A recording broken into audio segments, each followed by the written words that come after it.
lang kami ngayon kanina sa Caden. Tsaka sa restaurant, nakapag-red wine na kami ng mga nakatubagas na kami. So, nawawala kasi yung tama na ngayon. Napatama ulit.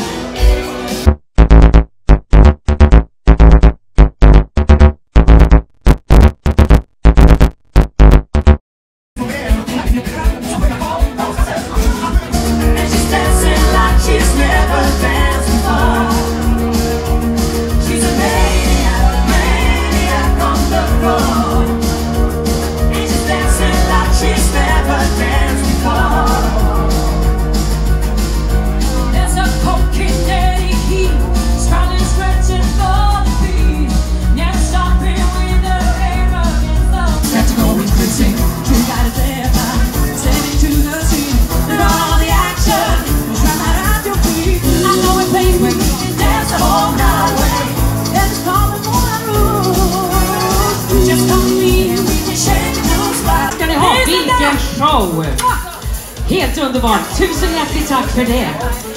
Och som Mattias just sa, kvällen fortsätter alldeles snart. Vi ska börja plocka undan här så får ni ett band som kommer strax. Tack. Anong pangalan? Turkish shot. Turkish service. Delikado yun, guys. May vodka yan, na matamis. So akala mo hindi ka malalasing. Hindi mo mararamdaman talaga. Gusto mo subukan? Later. Subukan namin yung sinasabi ni Sebastian na ano yan, traitor na alak. Kasi akala mo hindi ka nalalasing kasi masarap. Pero habang pagkaubos mo nun, hindi mo na alam kung saan ka. Kasi malakas daw siyang tumama. So ubusin muna namin itong ininom namin ngayon. Then, subukan namin yung isa sa pinakamalakas na alak dito. Walwal talaga, no? Buti na lang guys, yung ano ngayon, yung nagpe-perform. Akala kasi namin, since kanina nung pagsakay namin, maraming mga oldest. So expected namin, mga luma yung magpe-perform. Luma yung mga kantahin.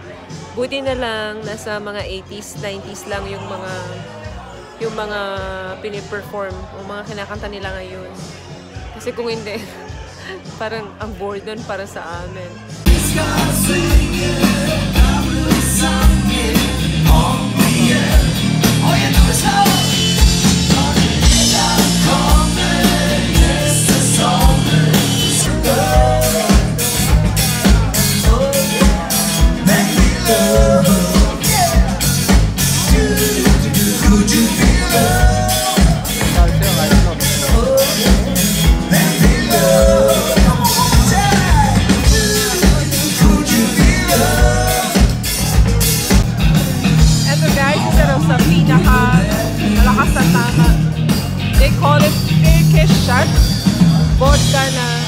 Vodka with Turkish. Parang ganon. Pepper? Oh, kasi mukhang malakas na. So, subukan ko.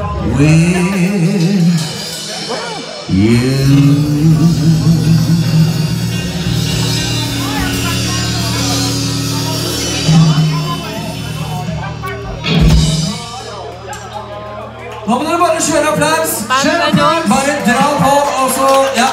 Veldig bra. Parang gamot. Parang siyang gamot, parang siyang gamot sa ubo. Hindi, parang yung lasa ng parang Robitussin. Parang siyang lasang Robitussin, guys. Ja, sånn. Hindi ba syrup to? Wala, baka syrup to. Nå skal vi ut på en togtur. Parang gamot sa ubo. Parang Vicks Vapor Up or Robitussin. Parang siyang ganun. So, tingnan ko yung tama niya mamaya pag-ubos ko yung shot. Mainit. Mainit sa vape sa loob. Mainit. Egentlig så lenge siden jeg har tatt tog, altså hver gang jeg prøvde å ta tog, kaya pala hindi ako pinag-jacket nito kasi mainit ang tama nito.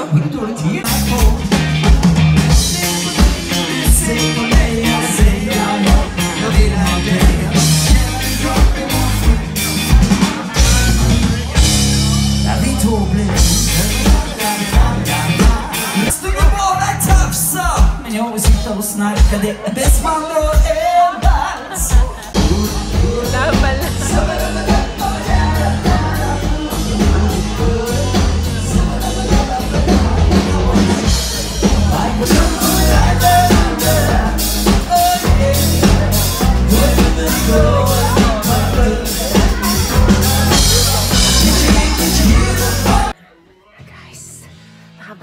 kami dito sa room. Dito na kami sa Kevin! Ang dami namin nainom. Halo-halo. Ang dami natin yung babe, no? Oo, dami mo na inom. Ay, hindi ako. Plus babe, lasing ka. Noy. Noy means no sa Norwegian. Nine means yes to me. Pero sa kanya, ang buko. Laging yes. No, nay. Yes means yes. No means yes still. So, wala kang choice. Pag pinapili ka ng yes or no, mag-no ka yes pa rin. So, may sarili siyang rules. Ooh! Babe, ako ba yun? Ako ba to? Ang lakas ng ang lakas ng alog. Ayan, naramdaman ko yung tug-tug-tug Ako na. maganan. Lasing. Lasing. No. Lasing ka. Sino lasing? Ayun, no? Sama nag-gigo. Ayan, no? Sino nag-gigo? Nasa ano na ba tayo? Open? Open sea? Tuk-tuk-tuk-tuk na.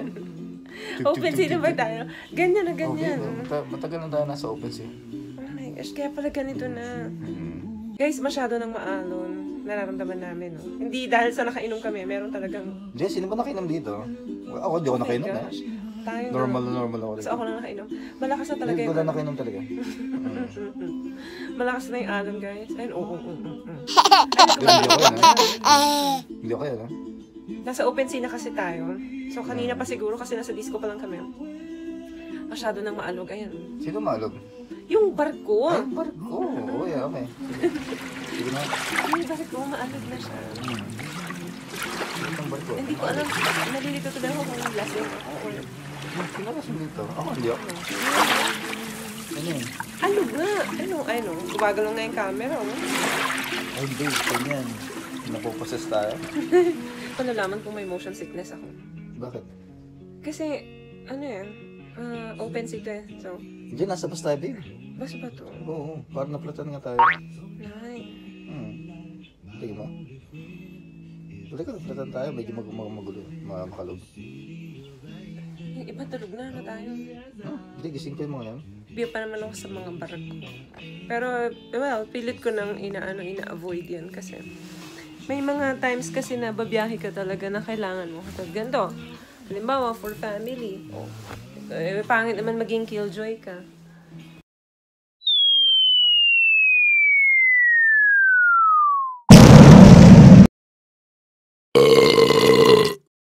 Hi guys. It's our day 2. Day 2? Yeah. Day 2 namin dito sa cruise. Kagabi hindi na ako nakapag-vlog ng maayos kasi ang sama nang nangyari sa akin. Kaya wala na dito sa video yung mga nangyari pa kasi hindi ko na finilm yun kasi nakakahiya kasi 3 times akong nag-puke. Tapos ang sama-sama na ng pakaramdam ko kasi iba't ibang alak yung mga ininom namin. Tapos to think na nasa boat pa kami. Syempre yung wave. So wavy talaga. Tapos open sea. So mataas yung mga alon talaga. Plus yung alak sa katawan ko. Kaya ang kinalabasan, 3 times akong nag-puke na ang sama-sama talaga ng pakaramdam ko last night. So yun yung dahilan kung ba't hindi ko na na-film yung mga sumunod na nangyari dahil sa sobrang hilo ko na. Pero ngayon, okay na. Ilabas ko na yung alak sa katawan ko. Kasi nagwalwal nga kami kagabi, nag-disco kami. So, plus ang likod pa namin, ayun, nag-trigger pa yun. Kaya, ang pangit ng resulta sa akin. So now, we're having lunch. May explanation ka pa rin. Dagtang ka ta. Ayan. Ayan guys, so nagla-lunch kami. Pakita ko sa inyo. Tapos, ayan ang aming view. Ayan. Ayan guys, ang aming view. Diba? Kita nyo? Maalon.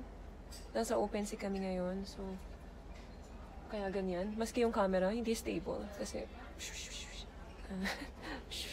parang umiihi. So, may pakaktos pa rito.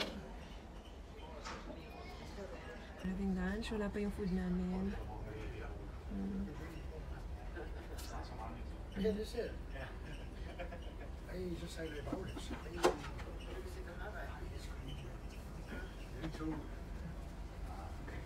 Mating na yung namin, yung lunch namin. Ayan. Yan yung lunch ko, salmon, shrimp, and potato. Okay, Sebastian naman nag-steak siya. Pababa na kami guys ng cruise. 4 o'clock dito ng hapon. So, pababa kami ng 7 o'clock. But, daan muna kami sa duty free. Tingnan namin kung ano yung mabibili namin. Kasi may duty free dito guys sa loob. May casino rin dito. So, yun nga. Yung nangyari sa akin kagabi. Hindi na ako nakapag-vlog. Maski na yung Denmark namin, na-miss namin yun. Kasi dahil nga dun sa kagabing nangyari sa akin na almost nag-pass out ako. So around 4 o'clock na yun. 4 o'clock, 5 o'clock AM na. Eh, kailangan namin. Ang Denmark is around 6. So, na-miss namin yung tour namin sa Denmark. Kasi nagising ako, tanghali na.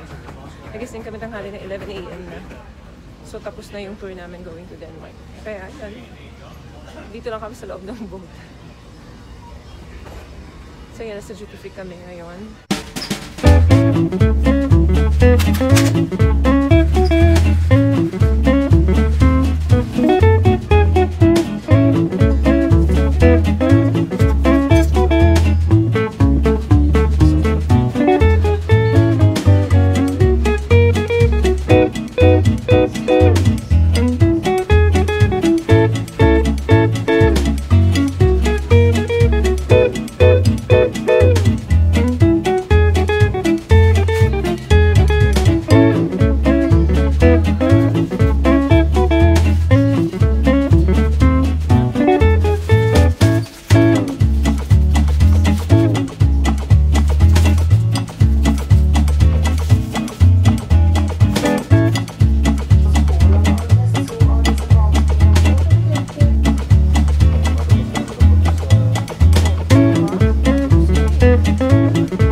mag-duty free.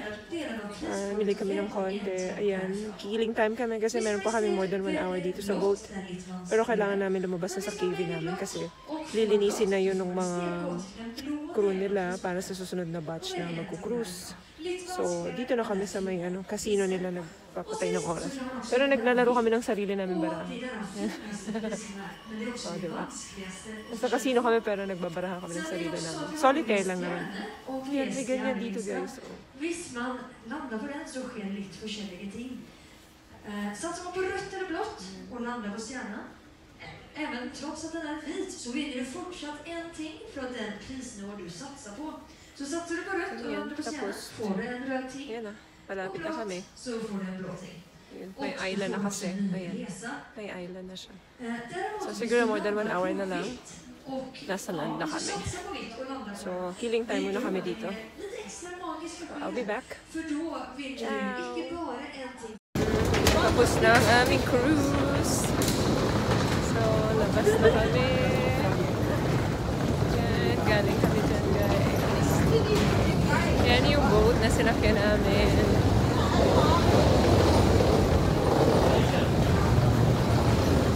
Balik na kami, bus ulit, train, then going sa sasakyan.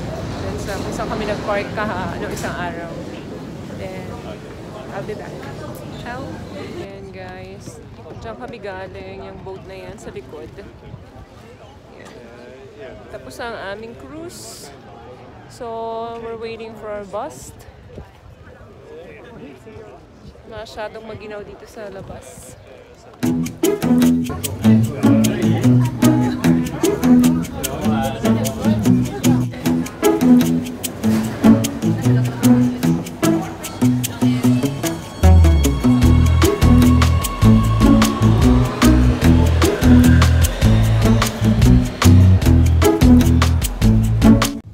Yan, pauwi na kami. Tapos na ang lahat. Tapos na ang tour. Kahit na na-miss namin yung Denmark tour namin kanina sa cruise. But overall, masaya. Masaya. Super nag-enjoy kami sa cruise namin together. Kaya lang kanina, pauwi na lang kami. May pahabol pang stress. Kasi yung aking bag naiwan namin sa bus. Ayun po, dito guys, sa loob nito yung aking passport. So lahat, yung isang phone ko nandito at syempre yung bag, kasama lahat yun na mawawala. So na-stress siya doon. So alam nung mga nakakakilala sa akin yan na sobrang makakalimutin ako, medyo careless ako. So ayan, alam niyo yan. Hindi po pwedeng dalawang kamay ko parehong may hawak. Or else yung isa, may iwan ko, mawawala ako. So, alam ng mga taong nakakakilala sa akin yan. So, yun lang guys. Pauwi na kami. Definitely magpapahinga kami pagka uwi. Kasi na-stress yung isang tao dito kasi hinabol niya yung bus kanina. Hinabol niya yung bus kanina. Muntik pa siyang mapaaway kasi yung bus driver ayaw siyang hintuan. Buti na lang yung nakapulot ng bag ko sa loob ng bus is mabait. Yung bag ko is walang labis, walang kulang. So, thank God. God bless him. Kung sino man siya. Yun lang guys. Hope you like our video. Bye! Seryoso. Hanggang ngayon. Mag-wind down siya mamaya. Kasi na-stress. Masaya daw kami nung mga unang etong nakaraang mga araw na bawi daw dahil din sa nangyari kanina kasi tumakbo talaga siya para mahabol yung bus kasi medyo malayo na kami nung naalala kong nawawala ang aking bag. So yun ulit, bye!